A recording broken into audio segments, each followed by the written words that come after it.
নামকা বাস্তে স্বাধীনতা পেয়েছিলাম, সার্বভৌমত্ব পাই নাই। ভারতের আধিপত্যবাদ আমাদের গ্রাস করে গিয়েছে। সামনের বাংলাদেশেও এই আধিপত্যবাদকে আমরা চাই না। আমরা স্বপ্ন দেখেছিলাম, আমরা আশা করেছিলাম একটি নতুন বাংলাদেশ হবে, যেই বাংলাদেশে প্রকৃত স্বাধীনতা, প্রকৃত সার্বভৌমত্ব এবং প্রকৃত গণতন্ত্র পাবো। খুব আশা নিয়েছিলাম, নতুন করে স্বপ্ন দেখেছিলাম। ফেব্রুয়ারি মাসের 12 তারিখ সেই স্বপ্নটাকে দুমড়ে মুচড়ে গুঁড়ো গুঁড়ো করে দেওয়া হয়েছে। একটি ম্যানেজ বোর্ড আয়োজন করা হয়েছিল। এখানে যারা প্রবীণ রয়েছেন তাদের মনে থাকার কথা, তরুণরা নাও চিনতে পারে 2008 সালে একটা নির্বাচন হয়েছিল বাংলাদেশে। চমৎকার তকমা লাগানো নির্বাচন। ভোট কেন্দ্র দখল করা হয় নাই, ব্যালট বক্স আগে থেকে সিল মেরে রাখা হয় নাই, মারামারি হানাহানি কাটাকাটি কিছু হয় নাই, কিন্তু ফলাফল গণনা এবং ঘোষণার সময় পরিবর্তন করে দেওয়া হয়েছিল। সেই 2008 সালের স্টাইলে আমরা এই সর্বশেষ নির্বাচনটা দেখতে পেরেছি। নির্বাচনের একদিন পরে নির্বাচন কমিশনে গিয়েছিলাম 11 দলের পক্ষ থেকে, বুঝার জন্য আপনাদের অনুভূতিটা কেমন।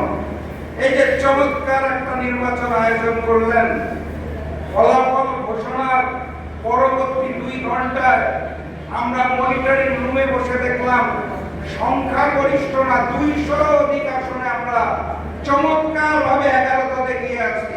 তারপর যে 1 থেকে 1.5 ঘন্টা ফলাফল ঘোষণা করা বন্ধ করে দিলেন, তারপরে যে ফলাফল পাল্টে দিলেন, আপনাদের অনুভূতিটা কেমন?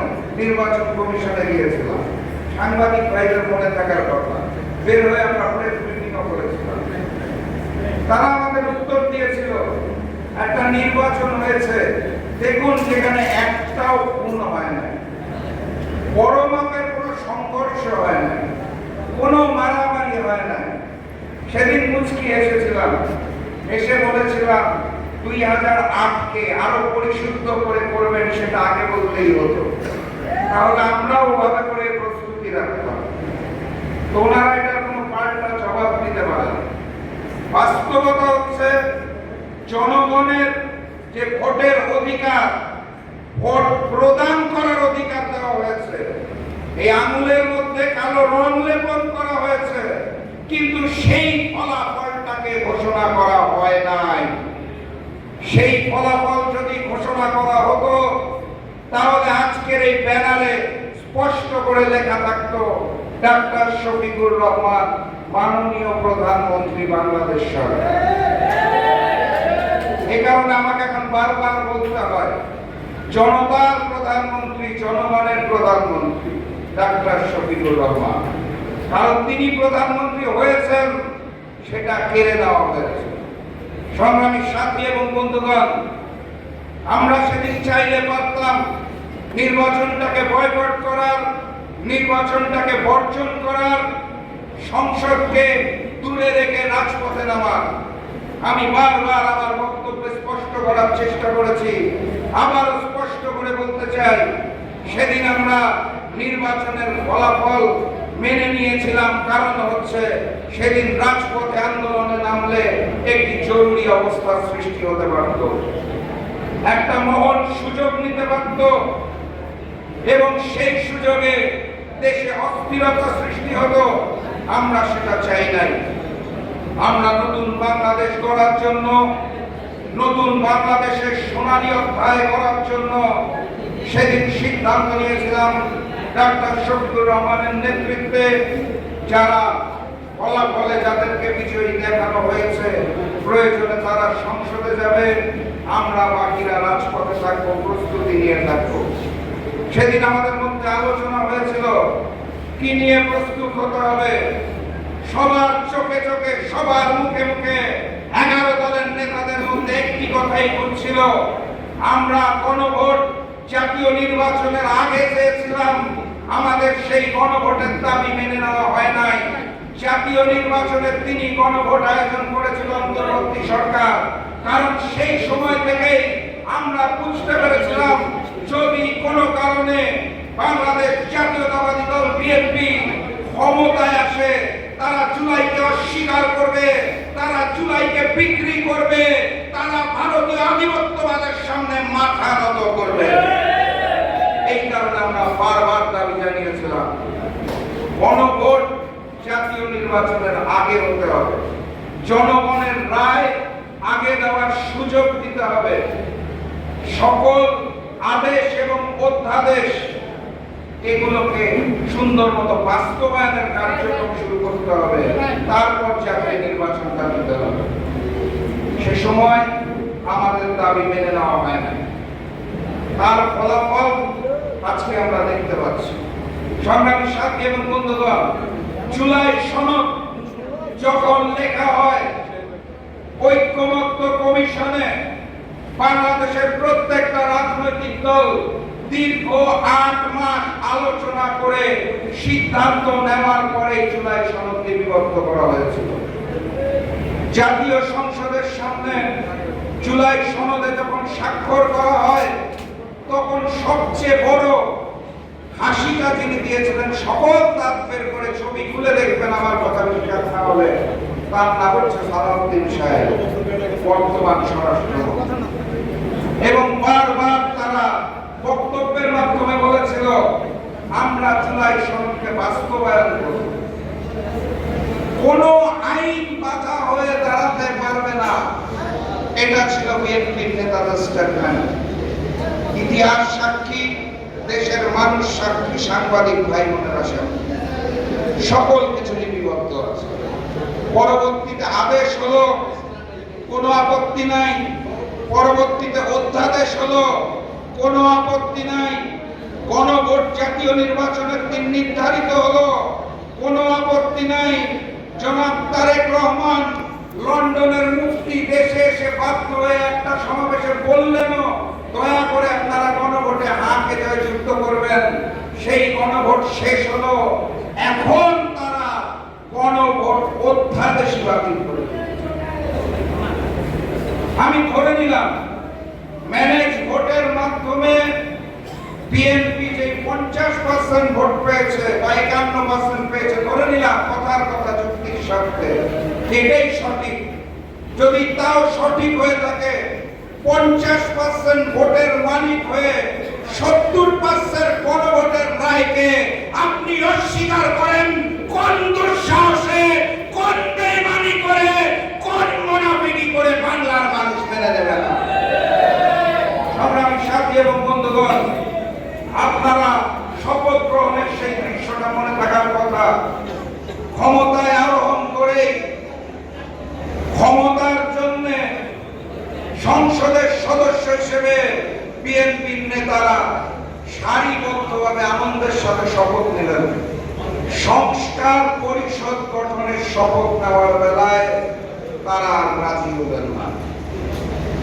একই অন্তর্বর্তী সরকারের আওতায়, একই নির্বাচন কমিশনের আওতায় একই দিনে দুটো নির্বাচন হলো, একটি সংসদ গঠনের জন্য, একটি সংস্কার পরিষদ গঠনের জন্য। একই দিনে দুটো নির্বাচন হলে কিভাবে একটি হালাল হয় আরেকটা হারাম হয়, এইটা আমার মতো মানুষের পক্ষে বোধগম্য হওয়া সম্ভব নয়। এটা ভালো বলতে পারবেন ওই যে ভারতের শিলংয়ে দীর্ঘদিন যিনি বিলাসবহুল জীবন কাটিয়ে ট্রেনিং নিয়ে দায়িত্বপ্রাপ্ত হয়ে দেশের স্বরাষ্ট্রমন্ত্রী হয়েছেন, তার কাছে ভালো ভালো রকমের ব্যাখ্যা থাকতে পারে, কিন্তু সাধারণ মানুষ এখনো বুঝে উঠতে পারে নাই একই দিনে দুইটা ভোট দিলাম, কেন একটা হালাল, কেন একটা হারাম, কেন একটা বৈধ, কেন আরেকটা অবৈধ। আমাদের সংসদে এখন নতুন শিক্ষক হয়েছে, স্বরাষ্ট্রমন্ত্রী, শিলং থেকে ট্রেনিং প্রাপ্ত ভারতীয় এজেন্ট বাংলাদেশের সংসদে দাঁড়িয়ে এই মুহূর্তে আমাদেরকে শিক্ষা দেন। উনি হয়েছেন শিক্ষক, পুরো দেশবাসী তার ছাত্র। চমৎকার এক অবস্থা। একটি সংসদের সৌন্দর্য মাননীয় প্রধানমন্ত্রী এবং মাননীয় বিরোধী দলের নেতার মধ্যে কথোপকথন। আপনারা সংসদ ফলো করলে দেখবেন বিরোধী দলীয় নেতার বক্তব্যের পর প্রধানমন্ত্রী আর বক্তব্য দিতে উঠেন না। উনি স্ক্রিপ্ট ছাড়া কথা বলতে পারেন না। ওনার সামনে দিস্তা দিস্তা কাগজ লাগবে, উনি দেখে দেখে পড়বেন, তার মধ্যে আবার দুই একটা শব্দ ভুল উচ্চারণ করবেন, চট্টগ্রামের জায়গায় বগুড়া বলবেন, এভাবে উনি অভ্যস্ত। স্কাইপি লিডারের যেটা হয় আর স্কাইপির মাধ্যমে মাননীয় বিরোধী দলের নেতার বক্তব্যের পর মাননীয় প্রধানমন্ত্রী মাইক নিয়ে বক্তব্য দিতে পারেন না।